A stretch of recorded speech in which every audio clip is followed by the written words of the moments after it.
অনেক বিদ্যুৎ চমকাচ্ছে, তারপরে অনেক জোরে জোরে মেঘ ডাকছে, বৃষ্টি আস্তে আস্তে বাড়ছে। আমার মনে হচ্ছে যে কোনো রকম পূর্বাভাস না দিয়েই হুট করে অনেক বৃষ্টি শুরু হয়ে গেছে।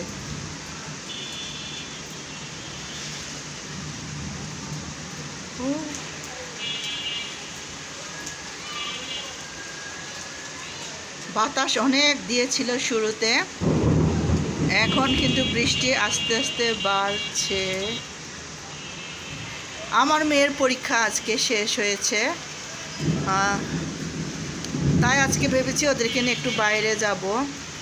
তারপর বাসার অনেক কাজ জমে আছে, ওদের পরীক্ষার জন্য করি নাই, কারণ ওরা পড়াশোনা যখন করে, ওদের পড়াশোনার সময় বাইরে গেলে বা মানে কোনো কাজ করলে ওরা একটু ফিল করে, মানে এই জন্য চুপচাপ বসেছিলাম। বসে থাকলেই যে বসেছিলাম এরকম না, চ্যানেলের জন্য, পেজের জন্য কাজ করেছি। আর নিজেকে ব্যস্ত রাখতে চেয়েছিলাম, ফাইনালি আমি এতটা ব্যস্ত হয়ে গেছি, মানে আমি নিজের মাথার চুলটা পর্যন্ত ঠিকমতো আঁচড়াইতে পারি না।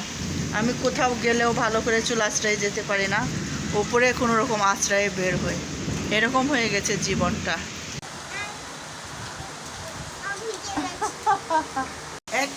একটু বৃষ্টি হলে অনেক বেশি ভালো লাগে, কষ্ট লাগে।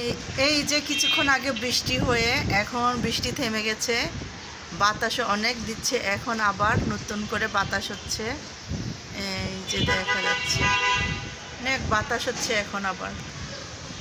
এই যে কিছুক্ষণ আগে বৃষ্টি হয়েছে, কয়েক মিনিট হলো, একদম আকাশ কালো করে অনেক বিদ্যুৎ চমকালো, প্রচুর চিল্লাপাল্লা করলাম মা মেয়ে, আমরা দুইজন। এমনি ইচ্ছা করে, যতটা না ভয় পেয়েছি তার থেকে বেশি চিল্লাপাল্লা করেছি। গাছেদের জন্য বেশি খুশি লাগে, ওরা যে পানি পেয়েছে এই জন্য খুশি লাগছে। তো বৃষ্টি কিন্তু থেমে গেছে, বৃষ্টির পানি পাওয়ার পর এদের অবস্থা। তো একদম আবার আকাশ কালো দেখাচ্ছে, আবার মনে হয় বৃষ্টি হবে, জানি না। আকাশ এখনো কালো দেখাচ্ছে, রোদ আসছে, বৃষ্টি থেমে গেছে।